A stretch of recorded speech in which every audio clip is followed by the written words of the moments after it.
چلیے السلام علیکم ورحمۃ اللہ وبرکاتہ. الحمد للہ رب العالمین والعاقبۃ للمتقین والصلاة والسلام علی اشرف الانبیاء والمرسلین وعلی آلہ واصحابہ اجمعین اما بعد. اچھا، اس سے پچھلی کلاس کے اندر سورۃ الطلاق کی جو پہلی آیت ہے اس کا ترجمہ اور اس کی مختصر وضاحت وہ ہم نے پڑھی تھی. جی، ایک قرآن یہاں بھی رکھ دو، میرا وہ بھی ہمارا تو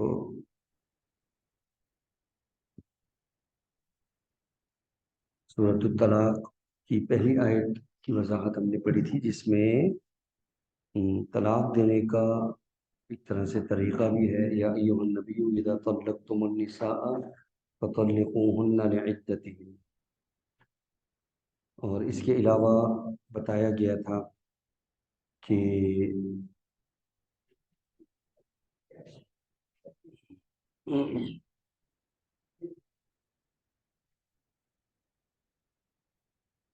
جی، اس کے علاوہ یہ بھی بتایا گیا تھا کہ شیطان کا یہ پسندیدہ عمل ہے کہ دو جانوں کے درمیان جدائی ہو جائے اور طلاق ہو جائے اور معاملہ ختم ہو جائے، ان کا گھر اجڑ جائے، اور جو دو خاندان ہیں وہ بھی آپس میں لڑ جائیں، جھگڑ جائیں. یہ شیطان کا بڑا پسندیدہ عمل ہے. تو وہ نکاح کو ختم کرنا چاہتا ہے، کیونکہ نکاح کے اندر برکت ہے. نکاح سے نسل انسانی جائز طریقے سے، اچھے طریقے سے رشتے پروان چڑھتے ہیں، اور پھر رشتوں کے آداب جو ہے وہ بھی نکاح کے ذریعے سے ہی حاصل ہوتے ہیں. تو شیطان جو ہے وہ اس چیز کو پسند نہیں کرتا، کیونکہ اللہ تعالیٰ نے قرآن میں فرمایا ان الشیطان للانسان عدو مبین، شیطان انسان کا کھلا دشمن ہے. تو دشمنی کرنے کا کوئی بھی موقع وہ اپنے ہاتھ سے نہیں جانا دیتا. اور شیطان کو تو وہ عمل بہت زیادہ اچھا لگتا ہے کہ جس کے اندر ان کی نسلوں کی نسلیں تباہ ہوں. تو ان میں سے ایک طلاق. تو یہی وجہ ہے کہ نہ زنا پر اتنا خوش ہو رہا ہے، نہ ڈاکے پر اتنا خوش ہو رہا ہے، نہ قتل پر، نہ چوری پر. لیکن جب میاں بیوی میں طلاق ہو تو وہ بہت خوش ہوتا ہے، حتیٰ کہ جس نے اس کے چیلے نے یہ کام کیا ہوتا ہے اس کو اپنے گلے لگاتا ہے، اس کو قریب کرتا ہے اور کہتا ہے کہ نعم انت، تو نے یہ اچھا کام کیا. تو اس لیے جو طلاق ہے وہ شیطان کا پسندیدہ عمل ہے، لیکن اللہ رحمان کا ناپسندیدہ ہے. تو اس لیے علیہ السلام کی یہ حدیث بھی ہے کہ حلال چیزوں کے اندر جو چیزیں اللہ نے حلال فرمائی ہیں ان چیزوں کے اندر طلاق سے بڑھ کر کوئی بھی ناپسندیدہ عمل اللہ کے ہاں نہیں ہے. لیکن ہے حلال، وقت کے مطابق طلاق دی جا سکتی ہے. ٹھیک ہے. اب طلاق کی کئی ایک اقسام ہیں، تو وہ اقسام تو ہم آگے ڈسکس کریں گے، اور وہ بہت ہی زیادہ اہم معاملہ ہے، اس کو ہی ہم نے سمجھنا ہے اصل میں. تو ابھی تو ہم جو ہے یہاں پر ہمارے سامنے جو بات ہے وہ یہ ہے کہ سورہ طلاق کی پہلی آیت کے اندر جو ہم نے پڑھا تھا کہ طلاق دینے کا طریقہ، تو وہ بیان ہوا تھا کہ اے نبی جب تم اپنی عورتوں کو طلاق دو تو ان کو ان کی عدت میں طلاق دو، اور طلاق کی جو عدت ہے وہ بھی بیان کی گئی. ٹھیک ہے، قرآن کریم کے اندر. تو اللہ رب العالمین نے طلاق کو عدت کے ساتھ خاص کیا کہ بھائی عدت میں طلاق دینی ہے، اور طلاق کی جو عدت ہے وہ تین جو ہے وہ ایام مخصوصہ عورت کے یا پھر 3 مہینے ہیں. تو یہ ایک پروسیس ہے طلاق کا، ایک شیڈول ہے جو اللہ نے مقرر کر دیا. باقاعدہ طور پہ اللہ تعالیٰ نے طلاق کا ایک وقت مقرر کر کے دیا کہ جناب اس طرف اس وقت میں طلاق دینی ہے. اور ایک ساتھ اگر کوئی دے رہا ہے تو وہ 3 دے، 300 دے، 3000 دے. اللہ نے جو مقرر کر دیا ہے نا شیڈول، تو اس میں ایک ہی ہوگی، کیونکہ اللہ نے یہ مقرر کر کے دی ہے. بتایا نا طلقوهن لعدتهن، طلاق ان کو ان کی عدت میں دو. تو عدت 3 ہے، تو ایک وقت میں ایک، دوسرے میں دوسری، اور تیسرے میں 3 مہینے کی عدت ہے تو 3 میں 3 ہی دینی پڑے گی. اب ایک میں آپ 300 400 دیتے رہو، ایک سمجھ میں آنے والی بات ہے، تو وہ ہوگی ایک ہی. اس کی مثال یہ لے جس نے نماز کا وقت مقرر کیا ہے نا اللہ تعالیٰ نے. ٹھیک ہے، ان الصلاۃ کانت علی المؤمنین کتابا موقوتا. یہ بحث تو آگے ہوگی انشاءاللہ جب یہ والا ٹاپک آئے گا کہ ایک مجلس میں دی گئی 3 طلاقوں کا کیا حکم ہے. لیکن پھر بھی ابھی بھی کچھ نہ کچھ یہ موضوع سے جڑ رہا ہے، اس لیے میں بتاتا ہوا جا رہا ہوں. اللہ تعالیٰ نے نماز کا وقت مقرر کیا نا کہ یہ نماز کے اوقات ہیں، فجر کا، ظہر کا، عصر کا، مغرب کا، عشاء کا. ان کے اوقات مقرر کیے باقاعدہ. اللہ کے نبی علیہ السلام نے ساتھ احادیث کے اندر بیان فرمایا کہ جناب ظہر کا وقت یہ ہے سائے کے حوالے سے، عصر کا یہ وقت ہے، مغرب کا یہ وقت ہے، عشاء کا یہ وقت ہے، اور فجر کا یہ وقت ہے. باقاعدہ وقت مقرر کیا. تو ہم کو اسی وقت میں پڑھنی ہے. ان الصلاۃ کانت علی المؤمنین، جو اللہ نے مقرر کر کے دیا ہم نے وہ عمل اسی میں کرنا ہے. اگر ہم اس وقت سے ہٹ کر کریں گے تو وہ عمل قابل قبول نہیں ہوگا اور کاؤنٹ بھی نہیں ہوگا. آپ کی فارمیلٹی بھی پوری نہیں ہوگی، خانہ پوری بھی نہیں ہوگی، وہ کاؤنٹ بھی نہیں ہوگا. ٹھیک ہے، کیونکہ آپ کو جو وقت مقرر کر کے دیا آپ نے اس میں وہ عمل کیا ہی نہیں ہے. آ رہی ہے نا بات سمجھ میں؟ اب مثال کے طور پہ اللہ تبارک و تعالیٰ نے طلاق کا ایک وقت مقرر کر کے دیا کہ عورت کو ان کو اس کی عدت میں طلاق دینی. تو عدت میں طلاق دو، پھر عدت 3 مہینے کی، تو یہ پروسیس، یہ پورا شیڈیول جو ہے طلاق کا وہ 3 مہینے میں جا کر کمپلیٹ ہوگا. اللہ تبارک و تعالیٰ نے وہ 3 مہینے ہمیں دیے کہ اس میں طلاق دیں گے اسٹیپ بائی اسٹیپ. پہلے مہینے میں پہلی، پھر دوسرے میں دوسری، اور پھر تیسرے میں تیسری ہے. اب اگر آپ پہلے مہینے میں کہو کہ نہیں میں ایک ساتھ ہی 3 دوں گا، ایک تو اللہ کے حکم کی خلاف ورزی. ٹھیک ہے، اس کو طلاق بدعی کہتے ہیں. یہ اللہ کے حکم کی خلاف ورزی ہے کہ اللہ نے کہا عدت میں طلاق دو، تم کہہ رہے ہو ایک ہی وقت میں 3 دوں گا. ٹھیک ہے، بالکل ایسے. اب مثال کے طور پہ اللہ نے ظہر کا وقت مقرر کیا ہے نا، آپ بولو نہیں میں ظہر کی نماز ظہر کے وقت کے اندر ہی پڑھوں گا، لیکن میں ظہر کی نماز 5 دفعہ پڑھوں. تو کاؤنٹ کتنی دفعہ ہوگی؟ وہ ایک ہی دفعہ ہی ہوگی، کیونکہ اللہ نے آپ کو ایک وقت مقرر کر کے دیا، اس وقت کے اندر آپ پڑھ لو. آپ بولو نہیں میں ایک تو میں نے پڑھ لیا، اب میں دوسری بھی دوبارہ ظہر پڑھ لیتا پھر پڑھ لیتا ہوں بغیر کسی عذر کے. آپ ظہر کی نماز کو ہی وقت کے اندر ہی 4 4 5 5 دفعہ پڑھ رہے ہو، تو پھر ہوگی کتنی دفعہ؟ وہ ایک ہی دفعہ ہی ہوگی. اسی طرح عصر کا معاملہ ہے، اسی طرح مغرب، کیونکہ اللہ نے وقت مقرر کر کے دے دیا. سیم اسی طرح ہی طلاق کا معاملہ بھی ہے کہ اگر کوئی شخص جو اللہ نے وقت مقرر کیا اس سے ہٹ کر اگر وہ کہتا ہے کہ میں 300 400 دفعہ دوں گا تو ہوگی وہ ایک ہی، کیونکہ اللہ نے فرمایا فَطَلِّقُوهُنَّ لِعِدَّتِهِنَّ، ان کو ان کی عدت میں طلاق دیں. جی یہ بات وہ سب آئے گا، سب آئے گا انشاءاللہ. حضرت عمر کا رجوع بھی آئے گا، وہ سب آئے گا اپنے وقت کے اوپر. یہ تو ایک بہت تفصیلی اور طویل موضوع ہے. ٹھیک ہے، بتانا میں یہ چاہ رہا ہوں، ابھی تو یہ ٹاپک میں نے چھیڑا نہیں ہے، یہ تو اپنے وقت پر آئے گا. لیکن ابھی اس کو میں اس طرف جوڑ رہا ہوں کہ اللہ رب العالمین نے طلاق کو کس قدر مشکل بنایا کہ جناب طلاق دینی ہے 1 مہینے میں ایک دینی ہے، پھر اس کے بعد دوسری دینی ہے، پھر اس کے بعد تیسرے مہینے میں تیسری دینی ہے. اور طلاق جب آپ پہلی دے دو اور دوسری کا انتظار کر رہے ہو وقت آنے کا کہ عورت پاک ہوگی، پھر اس کو دینا ہے دوسرے طہور کے اندر. ٹھیک ہے، تو اس دوران میں اس کو اس کے گھر سے بھی نہیں نکالنا ہے. لا تخرجوہن من بیوتہن، وہ تمہارے ساتھ ہی تمہارے گھر میں رہے گی. اور یہ سارا کچھ کیوں کیا؟ کہ اللہ کہ یہ رشتہ ٹوٹے. گھر میں ہی ہے، سامنے ہی ہے، تو دنیا لمبا ہے. اللہ یحدث، شاید کہ اللہ پیدا کر دے بعد ذالک کا امرا، کوئی اور معاملہ، رجوع کی طرف معاملہ چلا جائے. ٹھیک ہے، کیونکہ چاہتا وہ یہی ہے رب العالمین کہ یہ رشتہ نہ ٹوٹے. کیونکہ یہ جو رشتہ ہے نا یہ سب سے بہترین، سب سے عمدہ رشتہ ہے، نازک بھی اتنا ہی ہے.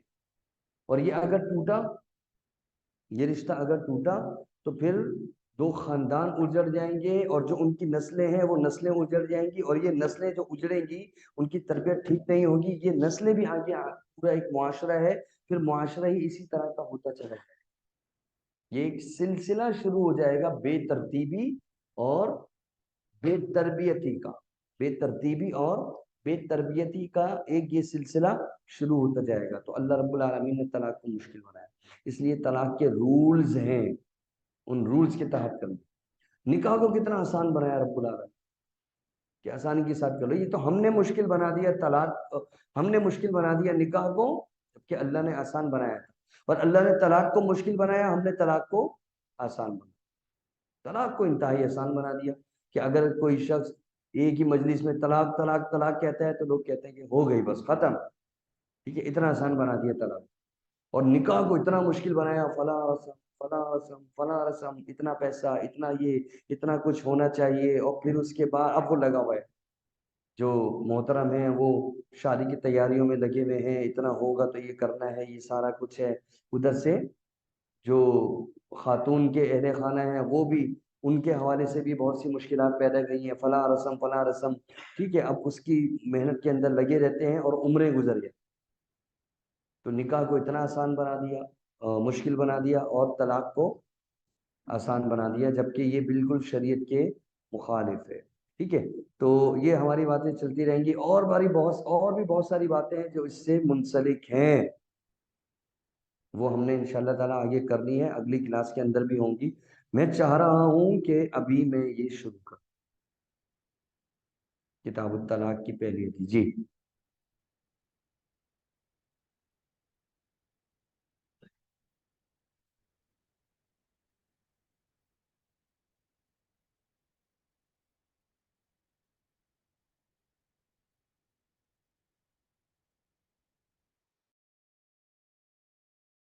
عدت ختم ہونے کے بعد،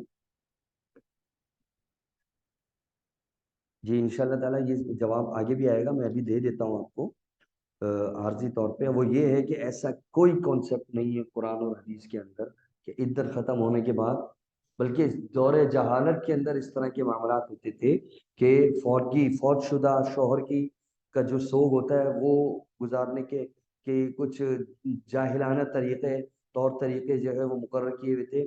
یا پھر ہمارے انڈیا سے بہت ساری رسمیں آ چکی ہیں یہاں پر. ٹھیک ہے، بڑے بوڑھوں کے اندر کہ جناب عدت کے بعد جو ہے بہت سارے لوگ جو ہے نا وہ کلر بھی کر دیتے ہیں گھر کے اندر. ٹھیک ہے، اور بھی بہت ساری اس طرح کی وہمی قسم کی، وہمی ہوتی ہے، یہ وہم ہوتا ہے بس، وہمی قسم کی تاکہ نحوست نہ ہو اور یہ وہ اس طرح کی باتیں. تو اس طرح کی یہ جو رسم و رواج ہے یہ سب کے سب غیر شرعی ہے، اس کا شریعت سے کوئی تعلق نہیں ہے. تو یہ جو کتاب الطلاق صحیح مسلم کا ہے، اس کے اندر عدت کے مسائل جو ہیں وہ بھی آئیں گے اس وقت، تو یہ چلے گی. لیکن ابھی آپ کی بات کا جواب جو ہے وہ یہ ہے کہ اس قسم کا کوئی کانسیپٹ قرآن اور حدیث کے اندر موجود نہیں ہے. ٹھیک ہے، تو کتاب الطلاق، طلاق کا بیان. طلاق کا معنی ہوتا ہے چھوڑ دینا. طلاق کا معنی کیا ہوتا ہے؟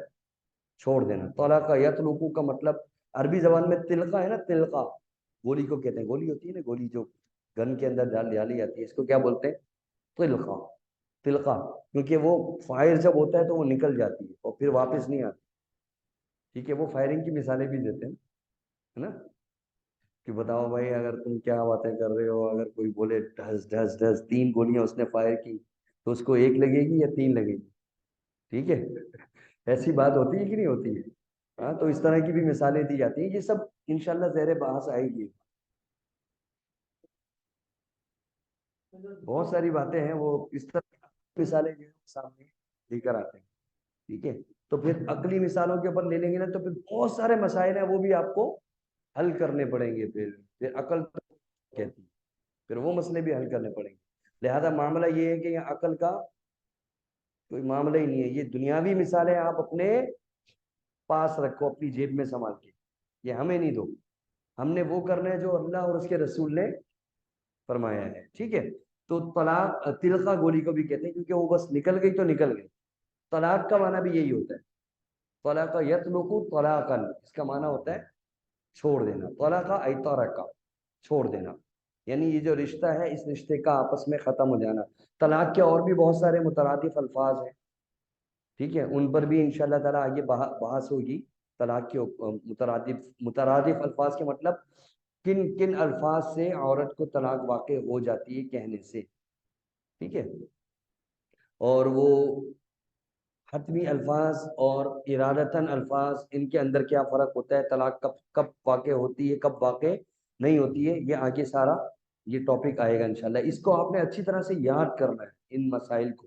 اصل جو مقصد ہے نا وہ یہ ہے کہ ان مسائل کو آپ نے اچھی طرح سے یاد کرنا ہے۔ خاندان کے اندر کبھی بھی کوئی اس طرح کا اللہ نہ کرے ہو، لیکن اگر ہوتا ہے تو آپ سمجھانے والے بنو، آپ بتا سکو، آپ کے پاس دلائل ہو، آپ کے پاس اس مسئلے کا حل موجود ہو، ٹھیک ہے، ان کو بتایا جا سکتا ہو، اور پھر باقاعدہ طور پہ ان کو اس طرف تو لا سکتے ہو نا کہ بھائی علماء سے رابطہ کیا جائے، آپ کو اتنا علم ہو کہ بھائی آپ کے اس طرح کے رویے سے، اور آپ نے یہ جو الفاظ استعمال کیے اور اتنے استعمال کیے اور اس طریقے کار سے طلاق واقع ہوئی یا نہیں ہوئی، یہ علم اور یہ نالج ہونا چاہیے، ٹھیک ہے۔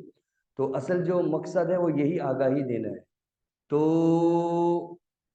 کتاب الطلاق کے حوالے سے ساری جو احادیث آئیں گے وہ ہم نے انشاءاللہ تبارک و تعالی دیکھنا ہے۔ تو سب سے پہلے حدیث ہے عمر فاروق رضی اللہ تعالی عنہ کے بیٹے عبداللہ بن عمر رضی اللہ تعالی عنہ کی حدیث ہمارے سامنے ہے۔ امام مسلم رحم اللہ نے کتاب الطلاق کے اندر سب سے پہلے ابن عمر رضی اللہ تعالیٰ عنہ کی حدیث نقل کی، اور حدیث نقل کرنے کا مقصد یہ ہے کہ طلاق ویسے دو جیسے اللہ نے حکم دی۔ اس حدیث کا جو مقصد ہے وہ کیا ہے؟ وہ یہی ہے کہ طلاق ویسے دو جیسے اللہ اور اس کے رسول نے حکم دیا، اپنی منمانی نہ کرو، ٹھیک ہے۔ اگر اپنی منمانی کرو گے تو وہ طلاق بدعی کہلائے گی، واقع ہوئی یا نہیں ہوئی یہ علیحدہ مسئلہ ہے، لیکن اللہ اور اس کے رسول کی نافرمانی ہوگی تو طلاق کے معاملات کے اندر بھی ہم نے اسی طریقہ کار کو اپنانا ہے۔ اس کا معنی کیا ہوا؟ اللہ تبارک و تعالیٰ اب طلاق کے مسئلے کو اور مشکل بنا تاکہ یہ ٹھیک ہے دی جا سکتی ہے، کوئی بھی اگر ہو اس طرح کا معاملہ آ جاتے ہیں، بہت سے مسئلے مسائل ہو جاتے ہیں انسان کی زندگی میں، نشیب و فراز آتے رہتے ہیں، لیکن اس کا جو طریقہ شریعت نے مقرر کیا وہ طریقہ یہ ہے، وہ طریقہ مشکل بنا ہے۔ طلاق دینے کی آداب پہلے وہ آیت آپ نے پڑھی، یا ایھا النبی اذا طلقتم النساء فطلقوهن لعدتهن واحصوا العدة واتقوا الله ربكم لا تخرجوهن من بيوتهن ولا يخرجن، یہ سارا بیان۔ اب اس کے بعد عبداللہ بن عمر رضی اللہ تعالیٰ، اچھا اس پر جو باب قائم کیا امام نووی نے، یہ کتاب الطلاق، اس میں جو سب سے پہلا باب ہے وہ کیا ہے؟ باب تحریم طلاق الحائض بغیر رضاها۔ باب پہ غور کیجیے گا، باب تحریم طلاق الحائض بغیر رضاها، باب ہے کس کا؟ حرام ہے طلاق الحائض، حائضہ عورت کو طلاق دینا اس کے ایام مخصوص میں، اس کے ایام مخصوصہ میں اس کو طلاق دینا حرام ہے، جائز نہیں ہے، شریعت نے پابندی لگا دی، ٹھیک ہے۔ طلاق دینی ہے، ٹھیک ہے، اس کے پاک ہونے کا انتظار کرو، پھر اس کے بعد اس کا غصہ ختم ہو جائے گا، ٹھیک ہے، حکمت ہے شریعت۔ چلو اگر نہیں بھی ہو، معاملہ ایسا ہے کہ دینی ہی پڑے گی، معاملہ ایسا ہو گیا اگر خدا نہ خواستہ کہ دینی ہی پڑے گی، ٹھیک ہے، تو پھر ٹھیک ہے، پھر اس کے پاک ہونے کا انتظار کرو۔ تو باپ قائم کیا کہ حرام ہے طلاق الحائض، حائضہ عورت کو طلاق دینا بغیر رضاها، اس کی رضامندی کے بغیر، اس کی رضامندی کے بغیر، یعنی عورت کی رضامندی کے بغیر عورت کو طلاق دینا۔ اچھا یہ مسئلہ سمجھنا ہے، ٹھیک ہے، لیکن کب، کیا مطلب ہے عورت کی رضامندی کے بغیر حائضہ عورت کو طلاق دینا؟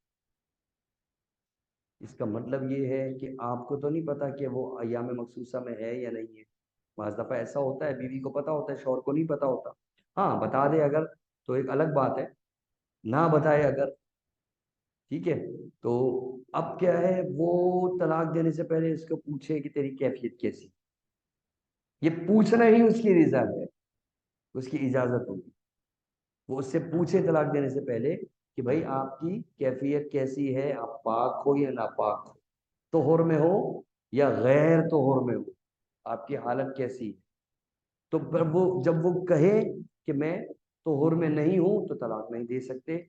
باب قائم کرنے کا مقصد ہے تحریم الطلاق الحائض، حرام ہے حائضہ عورت کا طلاق دینا، حائضہ عورت کو طلاق دینا، ٹھیک ہے، اس کی رضامندی کے مطلب اس سے پہلے کنفرم کرنا ہے کہ آپ کی حالت کیسی۔ جب اس مسئلے کو یہ کر دیا نا کہ بھائی حالت غیر طہور کے اندر اور حالت حیض کے اندر عورت کو طلاق نہیں دینی ہے، تو پھر اس کا معنی یہ ہوا کہ آپ نے پہلے اس سے پوچھنا ہے، کنفرم کرنا ہے، اگر طلاق دینے کا ارادہ ہے تو پھر اس کی رضامندی اور اس کی طرف سے رپلائی، مثبت رپلائی اگر آئے گا تو پھر آپ طلاق دے سکتے ہو، منفی آئے گا تو نہیں دے سکتے، تو مطلب بغیر رضا کا یہ مان، ٹھیک ہے۔ اور وَأَنَّهُ لَوْ خَالَفَ، اور بالفرض اگر شوہر مخالفت کرے اس رول کی، اس قانون کی، وہ حالت حیض میں اس کو طلاق دے دے، تو آیا طلاق واقع ہوگی یا نہیں ہوگی، وہ طلاق شمار کی جائے گی یا نہیں کی جائے گی، اس میں علماء کا اختلاف ہے۔ امام نووی نے یہاں باب قائم کر کے فرما دیا کہ وقعت طلاق، ان کا موقف یہ ہے کہ وہ طلاق واقع ہو جائے گی جو حالت حیض کے اندر عورت کو دی جائے، وقعت طلاق، وہ طلاق واقع ہو جائے گی، وَيُؤْمَرْ بِرَجْعَتِهَا، لیکن پھر رجوع کا حکم لازم، دیکھیں رجوع مرد کا اختیار ہے، رجوع مرد کا اختیار ہے، لیکن مرد کا اختیار رجوع کہ مطلب اختیار کا معنی یہ ہے کہ چاہے تو وہ رجوع کرے، چاہے تو وہ رجوع نہ کرے، اور طلاق کے پروسیس کو اسی طرح چلنے دے، اور 3 مہینے مکمل کر کے اس کو مکمل طور پر بائن کر دے، اس کو طلاق کے بائنہ واقع ہو جائے اور وہ علیحدہ ہو جائے، یہ تو مرد کا اختیار ہے۔ لیکن اس وقت ہے کہ جب وہ باقاعدہ طور پر پاکی کی حالت میں طلاق دیتا ہے رولز کو فالو کرتے ہوئے، تو مرد کا اختیار ہے، چاہے تو وہ رجوع کرے چاہے تو وہ رجوع نہ کرے۔ لیکن اگر کوئی شخص اپنی بیوی کو حالت حیض میں طلاق دیتا ہے تو وہ ایک طلاق ہو گئی، لیکن مرد کو رجوع کرنا پڑے گا، اگر مرد کو رجوع اب کرنا پڑے گا، کیوں؟ کیونکہ اس نے حالت حیض میں طلاق دی، اب رجوع کرنا پڑے گا، کوئی ایسے نہیں ہوگا وہاں، ٹھیک ہے۔ وَيُؤْمَرْ، باپ نے کیا کیا، وَيُؤْمَرْ بِرَجْعَتِهَا، اس کو باقاعدہ حکم دیا جائے گا کہ رجوع کرو، آپ نے غلط وقت میں طلاق دی ہے، طلاق جو ہوئی ہے وہ ایک ہو گئی ہے، بس اب یہ ہمیشہ ایک رہے گی، ہمیشہ ایک رہے گی، لیکن اب رجوع کرو، رجوع کر کے، رجوع کرنے کے بعد پھر جب عورت پاک ہوگی، اس کا پورا مہینہ کمپلیٹ ہوگا، پھر اس کو دوبارہ مینسز آئیں گے، ٹھیک ہے، اور پھر اس کے بعد جیسے ہی وہ فارغ ہوگی تب دینی پڑے گی دوسری طلاق، ہاں کاؤنٹ ہو گئی، تب دوسری طلاق دینی پڑے گی، لیکن کاؤنٹنگ کے بعد طلاق تو کاؤنٹ ہو گئی، لیکن اس کے بعد کیا ہے، رجوع کرنا پڑے گا لازمی، کیونکہ اس نے حالت حیض میں طلاق دی۔ دلیل یہ امام نووی نے باب قائم کیا نا، انہوں نے اپنا مسئلہ، ایک تو حالت حیض میں طلاق دینا حرام، ٹھیک ہے، نمبر 2 بقیرہ جب طلاق دینے لگے تو اس سے پوچھیں کہ آپ غیر طہور میں تو نہیں ہے، ناپاکی کی حالت میں تو نہیں، یعنی حیض میں تو نہیں ہو، ٹھیک ہے، اگر وہ کہے کہ نہیں ہو تو طلاق دو، اور اگر وہ کہے کہ ہوں تو طلاق نہیں دینی، مطلب اس کی رضامندی کے بغیر طلاق نہیں دینی، نمبر 2۔ اور نمبر 3 کیا، اگر وہ دے دے تو واقع ہوگی یا نہیں ہوگی، مسئلہ کیا نکلا، واقع ہو جائے گی۔ اور نمبر 4، اگر اس نے حالت حیض میں طلاق دی ہے، طلاق تو واقع ہو گئی، لیکن اس کو رجوع کرنے کا حکم، یہ 4 مسئلے پتہ چلے، ٹھیک ہے، تو یہ مسئلے اپنے ذہن میں آپ نے بتانا۔ اچھا، ان چاروں مسئلوں کی دلیل کیا ہے، ان چاروں مسئلوں کی دلیل کیا ہے؟ اس کی دلیل ہے صحیح مسلم کی یہ پہلی حدیث کتاب الطلاق کی، جس کے راوی ہیں عبداللہ بن عمر رضی اللہ تعالی عنہ، ان کے شاگرد ہیں، عبداللہ بن عمر کے شاگرد ہیں نافع، بہت بڑے محدث تھے نافع، اور نافع کی اکثر روایتیں عبداللہ بن عمر سے ہی، ٹھیک ہے، نافع کہتے ہیں علی بن عمر، عبداللہ بن عمر رضی اللہ تعالی عنہما سے روایت ہے کہ اچھا وہ اپنا واقعہ خود بیان کر، حالانکہ اس واقعے کے اندر دیکھا جائے کہ ان کی تنقیص ہے، انہوں نے غلط کام کر دیا تھا، اس غلط کام کے اوپر پھر اللہ کے نبی علیہ الصلوۃ والسلام نے ان کے بارے میں کیا الفاظ کہے، اور پھر ان کو کیا کچھ کرنے کا حکم دیا، حالانکہ وہ چھپا سکتے تھے، لیکن صحابہ کرام نے دین نہیں چھپایا، وہ خود اس کے راوی ہیں. انہوں نے کہا کہ امت تک پہنچے یہ مسئلہ حل ہو. ٹھیک ہے. عن ابن عمر، عبداللہ بن عمر رضی اللہ تعالی عنہ سے روایت ہے انہ طلق امرأتہ، انہوں نے ایک مرتبہ اپنی بیوی کو طلاق دی. وہی حائض، اور وہ بیوی ان کی کیا تھی؟ حیض سے تھی. انہوں نے طلاق دی صحابی. اس کا معنی یہ ہوا کہ غیر دانستہ طور پہ صحابی سے بھی غلطی ہو سکتی، اس کو علم نہیں ہے، اس مسئلے کا علم نہیں ہے، صحابی سے بھی غلطی ہو سکتی. دیکھو ہو گئی غلطی. انہوں نے حالت حیض میں، نبی عبداللہ بن عمر کو معلوم نہیں تھا، حالت حیض میں انہوں نے طلاق دے دی اپنی بیوی کو. فی عہد رسول اللہ، رسول اللہ علیہ وسلم کے دور میں طلاق دی عبداللہ بن عمر نے اپنی بیوی کو حالت حیض. اب جو ہے وہ طلاق تو دے دی. تو ان کے والد کون تھے؟ امیر عمر رضی اللہ عنہ. ان کو پتہ چلا بیٹے نے طلاق دی، پریشان، کیا کریں بھائی مسئلہ ہے. اب وہ آئے رسول اللہ علیہ وسلم کے پاس. کون ہے؟ امیر عمر ہے، اپنے بیٹے کی کیس لے کر. فسأل عمر بن الخطاب، سوال کیا. اب دیکھو اس روایت کے سمجھ لو دو راوی ہو گئے، ایک ابن عمر اور ان کے والد عمر بن خطاب رضی اللہ عنہ. اور تیسری بات کیا ہوا؟ تیسری بات کیا ہے یہاں سے ایک ثابت ہو رہی ہے کہ عمر بن خطاب رضی اللہ تعالی عنہ نے باقاعدہ طور پر طلاق کے مسائل کو سیکھا ہے، جن میں سے ایک سوال یہ بھی کہ وہ طلاق کے مسائل سے آگاہ تھے. اس مسئلے کو یاد رکھنا، یہ آگے کام آئے گی. جب اس مسئلے پہ بحث کریں گے نا تو پھر یہ آگے کام آئے گی. فسأل عمر بن الخطاب، بس سوال کیا عمر بن خطاب رضی اللہ تعالی عنہ نے اپنے بیٹے کی طلاق کے متعلق رسول اللہ، اللہ کے رسول صلی اللہ علیہ وسلم، ان سے سوال کیا عن ذالک، اس بات کہ بھائی میرے بیٹے عبداللہ نے اپنی بیوی کو حالت حیض میں طلاق دے دی، اب آپ بتائیے کیا کرنا ہے، اس کے بارے میں کیا شرعی حکم ہے. اور نبی علیہ السلام وما ينطق عن الهوى، اپنی طرف سے کچھ نہیں کہتے، ان هو الا وحی یوحى، وہ جو بھی کہتے ہیں اللہ کی وحی ہوتی ہے. ٹھیک ہے. تو فقال له رسول اللہ، بس فرمایا اس کے لیے اللہ کے رسول صلی اللہ علیہ وسلم نے. کس سے فرمایا؟ عمر بن خطاب سے، کہ جاؤ اپنے بیٹے کو مرہو، حکم دو اپنے بیٹے کو. سب سے پہلے تو یہ حکم دے فَلْيُرَاجِعْهَا، کہ وہ رجوع کرے. باقاعدہ حکم دیا عمر بن خطاب کو کہ تو جا کے اپنے بیٹے کو حکم دے کہ فَلْيُرَاجِعْهَا، سب سے پہلے تو وہ رجوع کرے. اس نے حالت حیض میں یہ غلط دی ہے، طلاق غلط ہے، تو اس کو چاہیے کہ وہ سب سے جائے فَلْيُرَاجِعْهَا، اور اس کو جا کے رجوع کرواؤ، جاؤ اس کو رجوع کرواؤ. نمبر ایک. تو یہاں سے دو مسئلے ثابت ہیں اس لفظ کے اندر، اور اس جملے کے اندر کتنے مسئلے ثابت ہو رہے ہیں؟ دو مسئلے. کیسے بتاؤ؟ دو مسئلے کیسے ثابت ہو رہے ہیں؟ نمبر ایک، وہ جو ایک مسئلہ تھا کہ بھئی رجوع کرنا پڑے گا، وہ ثابت ہو گیا. اور دوسرا مسئلہ کون سا تھا ثابت ہو رہا ہے؟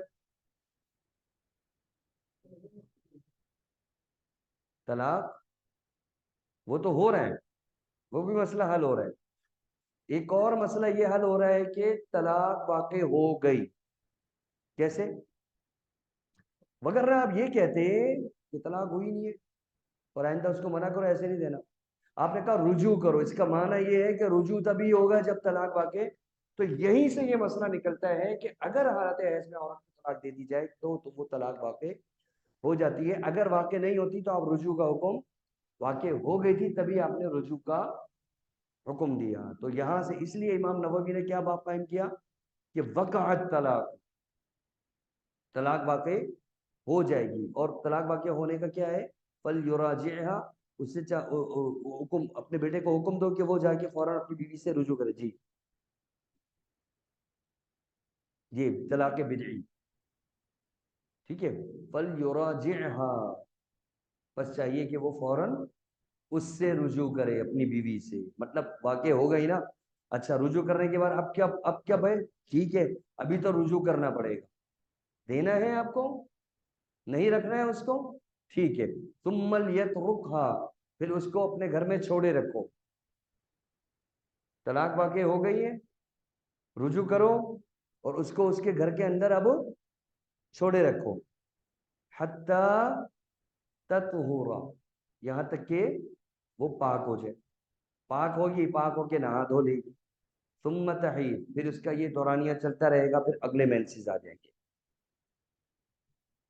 ٹھیک ہے، اس کا معنی یہ ہے کہ اس پورے دورانیے میں بیوی کے پاس بھی نہیں جانا، اگلے مینسز تو تبھی آنے کا امکان ہوگا نا، ٹھیک ہے، اس کے یہاں سے یہ مسئلہ بھی ثابت ہو رہا ہے ایک باریکی سے، اگر آپ سوچو کہ بیوی کے پاس بھی نہیں جانا، تو یہاں سے ایک مسئلہ اور بھی ثابت ہوا کہ عورت کو اس طہر میں طلاق دینی چاہیے جس طہر میں اس نے اس سے مباشرت نہ کی، ایک اور پابندی شریعت کی طرف سے، کتنا مشکل بنایا اللہ نے طلاق، ٹھیک ہے، کیا فرمایا یہاں پر کہ ثم تحید، یہاں تک کہ اس کو پھر دوبارہ مینسز آ جائے، حیض آ جائے، اور پھر اس کے بعد ثم تطہر، پھر وہ جیسے ہی پاک ہو، اب اگر ثم ان شاء، اب اگر وہ چاہتا ہے امسکا بعدو، رجوع تو کر ہی لیا تھا نا، اس کو اپنے پاس رکھے اور وہ اب طلاق نہ دے اس کو، اگر چاہتا ہے تو وہ نہ دے، روک لے اس کو، وَإِن شَاءَ طَلَّقَ،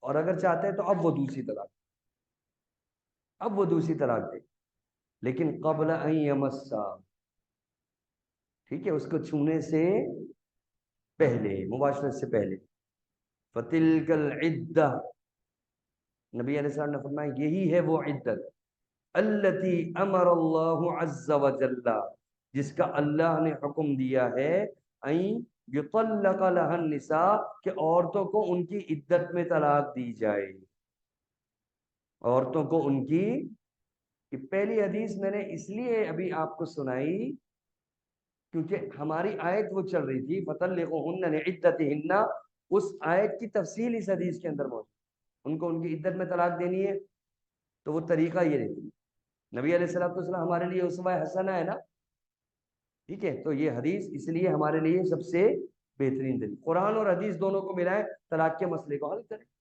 ادھر ادھر جانے کی ضرورت ہی نہیں ہے، تو کتنے مسئلے سے ثابت ہوتے مسئلے، یہ میں کبھی کبھی پوچھ بھی لیا کروں گا، انشاءاللہ آپ لوگ جو ہے وہ کیا کریں گے، کیا ہو رہا ہے؟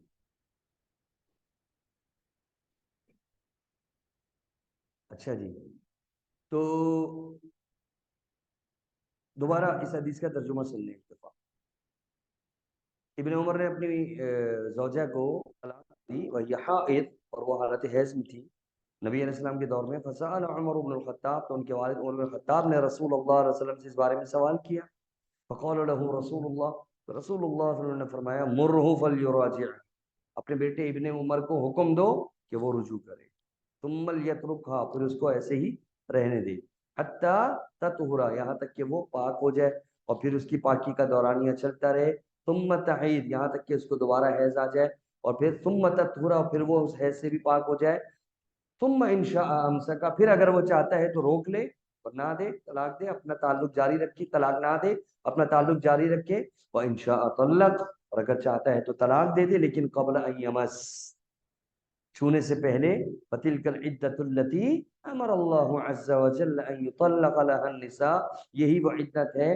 جس میں اللہ تبارک و تعالی عورتوں کو طلاق دینے کا حکم دیتا ہے، ٹھیک ہے، اور وہ طلاق دینے کا حکم کہاں دیا ہے؟ وہی پہلی آیت قرآن کریم کی سورہ طلاق کی پہلی آیت، ان کو ان کی عدت میں طلاق دو، ٹھیک ہے جی، تو یہ تھی عبداللہ بن عمر رضی اللہ تعالی عنہ کی دوسری حدیث، اسی حدیث کو دوسری سند کے ساتھ، دوسرے استاد کی سند کے ساتھ عبداللہ بن عمر کی یہ حدیث ہے، یوں بیان کیا امام مسلم نے کہ انہو طلق امرأۃ لہو، کہ عبداللہ بن عمر رضی اللہ تعالی عنہما نے ایک مرتبہ اپنی زوجہ کو طلاق دے دی، وہی حائض، حالت حیض میں، تطلیقۃ واحدۃ، وہ طلاق دی تھی، یہ اب یہ الفاظ، یہ ایک اور مسئلہ ثابت ہو گیا امام مسلم نے یہ حدیث نقل کی۔ اس حدیث میں ہمیں ایک اور مسئلہ معلوم ہوا، کیا؟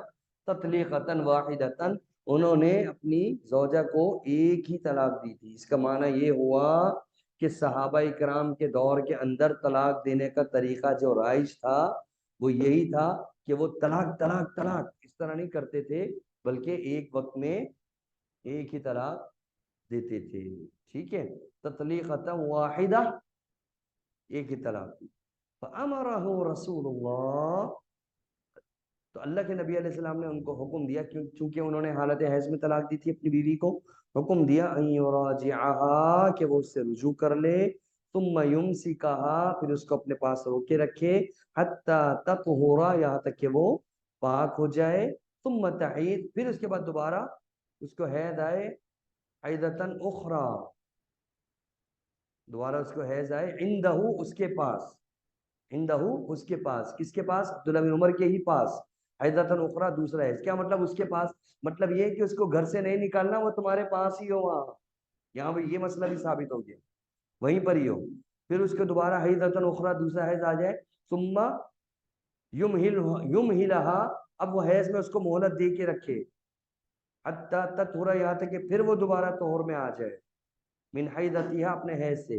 فَإِنْ أَرَادَ، بس اب اگر اب بھی اس کا ارادہ ہے ان يطلقها، کہ اس کو طلاق دینی ہے، تو فَلْيُطَلِّقْهَا، اب وہ اس کو طلاق دے، حين تطہر، جب وہ پاک ہو جائے، من قبل ان يجامعها، مجامعت کرنے سے پہلے، وَتِلْكَ الْعِدَّةُ الَّتِي أَمَرَ اللَّهُ أَن يُطَلَّقَ لَهَا النِّسَاء، یہی وہ عدت ہے جس کا حکم اللہ تبارک و تعالی نے دیا ہے عورتوں کو طلاق دینے کا، کہ ان کو ان کی عدت میں طلاق دو۔ عدت وہ یہی ہے، اسی میں طلاق دے۔ اچھا، یہ جو کہا یہی وہ عدت ہے جس میں طلاق دینے کا حکم دیا، یہاں سے یہ ثابت ہوا کہ عورت کی جو عدت ہوتی ہے طلاق کی، وہ 3 حیض ہوتی ہے، قروء۔ ٹھیک ہے، تو اور حیض وہ تو اس کے اوپر بعد میں بات ہوگی انشاءاللہ تعالی۔ تو یہ مسئلے اس حدیث سے ثابت ہوئے۔ اب یہی حدیث آگے ایک اور سند کے ساتھ امام مسلم نے نقل کی۔ اچھا، محدثین کی ایک عادت ہوتی ہے، ایک ہی حدیث کو مختلف سندوں سے بار بار ریپیٹ کرتے ہیں اور علیحدہ علیحدہ لفظ لاتے ہیں، اور علیحدہ علیحدہ لفظوں سے اور مسئلے ثابت ہوتے۔ یہی حدیث امام مسلم نے دوبارہ نقل کی، کیا؟ وَكَانَ عَبْدُ اللَّهِ إِذَا سُئِلَ عَنْ ذَلِكَ قَالَ لِأَحَدِهِمْ أَمَّا أَنْتَ طَلَّقْتَ امْرَأَتَكَ مَرَّتَيْنِ فإن رسول الله أمرني بهذا فإن كنت طلقتها ثلاثا فقد حرمت عليك حتى تنكح زوجا غيرك وعصيت فيما أمرك من طلاق امرأتك۔ ٹھیک ہے، اصل میں یہ ایک اور دوسرا مسئلہ ہے جو میں یہاں پر چھیڑنا نہیں چاہ رہا ہوں، اس کو اس کے وقت کے اوپر ہی انشاءاللہ تعالیٰ چھیڑیں گے۔ ٹھیک ہے، اچھا جی، تو یہ طلاق کے چند ایک مسائل ہیں جو ہم نے آج پڑھے ہیں الحمدللہ، تو اس کو آپ نے رکھنا ہے۔ اچھا، اگلی کلاس کے اندر آپ لوگوں کے سامنے یہ PDF بھی ہوگی اور حدیث آپ کے سامنے پیجز پر ہوگی انشاءاللہ تعالیٰ، تو آپ کو اور اچھے طریقے سے سمجھ میں بھی آئے گا، اور جو سامنے پیج حدیث رکھی بھی ہوتی ہے نا، تو پھر وہ حدیث یاد بھی ہو جاتی ہے، وہ پھر ذہن میں بیٹھ جاتی ہے، وہ واقعہ ہو یا وہ کسی صحابی کا عمل ہو، جو بھی ہو، آپ کے وہ علم میں آ جاتا ہے، آپ کے سینے میں محفوظ ہو جاتا ہے۔ پھر کبھی ایسا کوئی موقع سامنے آ جائے تو آپ کے پاس وہ دلیل موجود ہو، اور دلیل کے ساتھ آپ بتا سکتے ہو کہ صحیح مسلم کا کتاب الطلاق نکالو، اس کی پہلی حدیث نکالو، یا اس کی یہ حدیث میں اس کی 5ویں حدیث 6ٹھی حدیث، وہ ذہن میں کہیں نہ کہیں فٹ ہو جاتا ہے کہ کتاب الطلاق کے اندر ہی یہ حدیث موجود ہے، تو باقاعدہ طور پہ آپ سامنے والے کو بہت ہی اچھے طریقے سے مطمئن کر سکتے ہیں، اور حدیث دکھا کر، اور بہت سارے لوگ جو ان کو مس گائیڈ کر رہے ہوتے ہیں وہ مطمئن ہو جاتے ہیں کہ بھائی حدیث کے اندر تو ایسے ہی۔ اب یقین کریں، بہت سارے لوگ ایسے آتے ہیں غلط فتووں کے مارے ہوئے، اور حالانکہ وہ ان فتووں پر عمل کرنے والے ہوتے ہیں، انہی کے مسلک سے تعلق رکھتے ہیں، لیکن اس مسئلے کے اندر وہ آتے ہیں، وہ کہتے ہیں کہ جناب ہمیں تو یہ فتویٰ مل چکا ہے، پھر ہم بولتے ہیں کہ بھائی یہ فتویٰ آپ ادھر رکھو، یہ ہے مسلم، یہ دیکھو، یہ کھولو، اور کھول کے یہ حدیث ہے، اس کا یہ واقعہ ہے، یہ وہ، کب یقین کریں وہ بالکل مطمئن ہو کے جاتے ہیں۔ کئی اس طرح کے واقعات، خود میرے ساتھ اس طرح کے معاملات ہوئے، ٹھیک ہے، کہ لوگ آئے، فتوے لے کر آئے، اور ان کو احادیث جب دکھائی گئی تو پھر ان بہت سارے لوگوں کے گھر بس جاتے ہیں الحمدللہ، ان کی نسلیں تباہ ہونے سے بچ جاتی ہیں، بچے خوش رہتے ہیں، وگرنہ بچوں کے ساتھ کس طرح کے معاملات ہوتے ہیں جب یا باپ الگ ہو جائے یا ماں الگ ہو جائے کوئی کسی کا بچہ نہیں پالتا ہے، بچے رل جاتے ہیں اور ان کی تربیت پھر ٹھیک نہیں ہوتی. تو انشاءاللہ تعالی آئندہ کوشش ہوگی کہ وقت پر کلاس شروع ہو. آج بس تھوڑی سی تاخیر ہو گئی ٹریفک کی وجہ سے. تو اب اگلی جو کلاس ہوگی وہ اس سے بھی زیادہ اہم ہوگی انشاءاللہ. بہت ساری چیزیں ہیں جو ذہن میں ہیں، وہ میں ابھی اگر چھیڑ دی تو بہت لمبا چلا جائے گا. وہ اس کو اگلی کلاس میں ہی پوری کلاس کی دورانیے میں انشاءاللہ تعالیٰ چھیڑیں گے.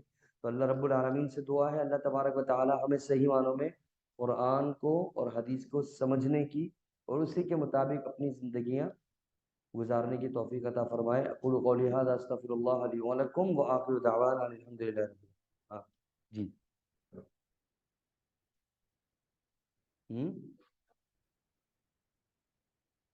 ایک ہی وقت میں جو 3 طلاقیں دیتے ہیں ایک طلاق واقع. جو ایک ہی وقت میں اپنی بیوی کو 3 طلاق دیں تو وہ ایک ہی واقع ہو. ٹھیک ہے.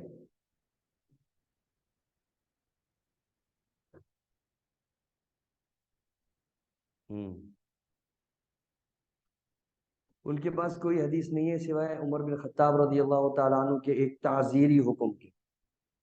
اور وہ بھی میں نے تعزیری کیوں کہا؟ کیونکہ بطور سزا عبداللہ بن عمر فاروق رضی اللہ تعالیٰ عنہ نے ایسا کیا. ٹھیک ہے. اور اس کی پوری تفصیل ہے اور وہ میں نے یہی کہا ہے کہ وہ انشاءاللہ جب وہ ٹاپک آئے گا، جب وہ والا مسئلہ آئے گا تو پھر اس پر اوپر پوری ایک کلاس ہوگی دلائل کے ساتھ. ان کے دلائل کو بھی رکھا جائے گا سامنے، اور جو قرآن اور حدیث کے دلائل ہیں ان کو بھی سامنے رکھا جائے گا انشاءاللہ.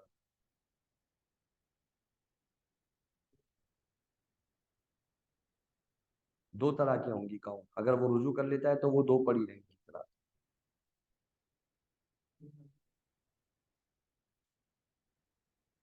ہاں پھر وہ اس کے بعد وہ 2 بھی اس کے ساتھ مل کے معاملہ ختم. اس طرح کا واقعہ آئے گا نا فاطمہ بنت قیس کی حدیث میں، سارے مسئلے آئیں گے انشاءاللہ.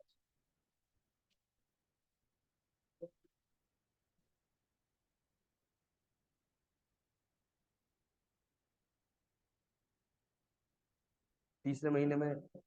ہاں مطلب اس نے طلاق دی، رجوع نہیں کیا. رجوع نہیں کیا اس نے اور وقت گزر گیا. ٹھیک ہے. اور دوسرا مہینہ تیسرا بھی گزر گیا. تیسرا بھی گزر گیا یعنی اس کی عدت گزر گئی پوری.